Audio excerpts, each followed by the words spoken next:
Hi, this is Alex Kazmark for the FXEdge.com, and this is your free daily Forex video for September 1st, 2009. One reminder before I begin, the purpose of this free daily video is education and not an alert service. I'm not going to make any trade recommendations, but what I am going to do is point out levels of support and resistance for the next 12 to 24 hours. Please keep in mind that trading with leverage is very risky business, so please don't trade any real money until you have established a proven track record of success on a demo account. Trading conditions are always changing, so make sure to watch tomorrow's video to stay updated. Happy Tuesday, everybody. We saw a bit more of price consolidation during the last day of the month. We saw the dollar gain strength overnight only to lose it late in the London session into the US close. Importantly, the Shanghai indices sold off, losing 7%, which sparked more equity selling across the board. And also caused dollar to lose ground only after the Chicago PMI index came out better than expected at the 50 level, which is the point of contraction or growth. So that was much better than expected, and that caused the dollar to sell off. We're going to continue waiting for more economic data released this week. More importantly, we should see more price action pick up following Labor Day weekend and non-farm payroll numbers, which are going to be released this Friday. On to the majors. We are looking at the euro dollar on the daily, currently trading at 143.27. We're going to continue to see more price consolidation, perhaps following this moving average line, the 14-day moving average. First level of resistance is going to be found at 143.50, followed by 144 and 144.50. First level of support for the euro is going to be found at 142.50, followed by 142, 141.60, and 140.80 and 140.45.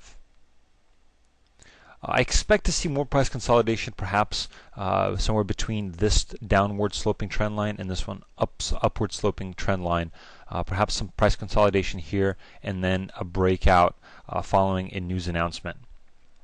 So we'll see what happens and watch for any trading activity here. Taking a look now at the pound dollar, currently trading at 162.80. Again, a bit more price consolidation. We saw the dollar gain ground yesterday, only to lose that into the US session. First level of support is going to be found at 162.50, followed by 162 and 161.60. Below that, we're going to see 160.33 and 159.82 coming at play. First level of resistance for the pound is going to be found at 163.34. Followed by 163.78, 164.25, and 165.41. Above the 41 level, we'll see 166.23. Not much to say against for the pound here. Again, more importantly is we're going to see what happens with the economic data that's going to be released over the next 48 hours actually following into Friday. And any announcement specifically coming out overnight, for example, we have the Halifax HPI index along with the manufacturing PMI out of the UK.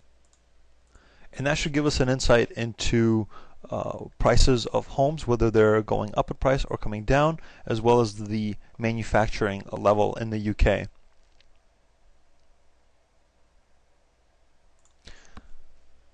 On to the dollar yen.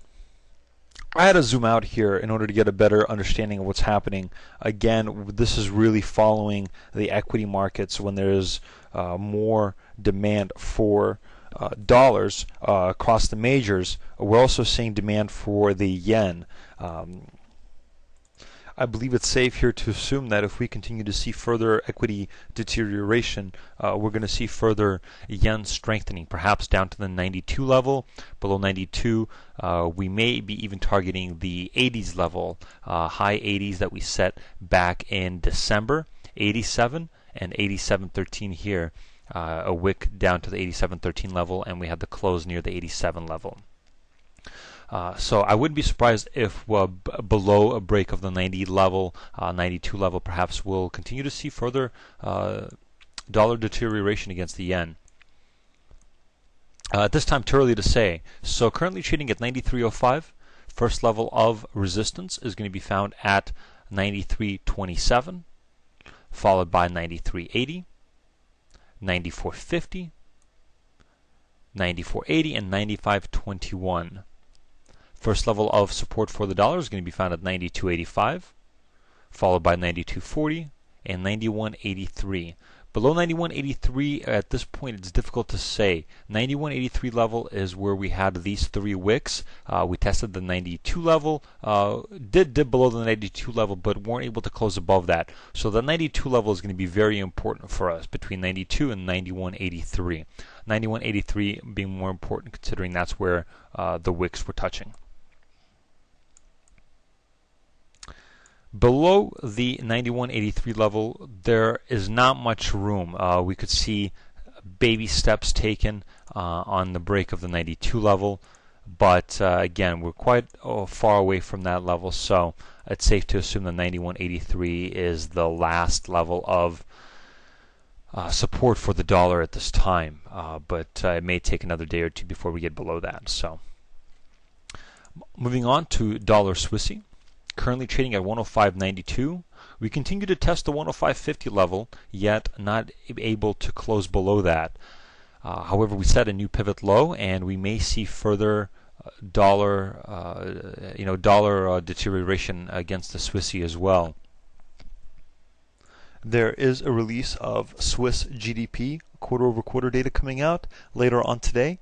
That should set the stage for further price action leading into the U.S. session when the ISM manufacturing PMI index is coming out along with pending home sales.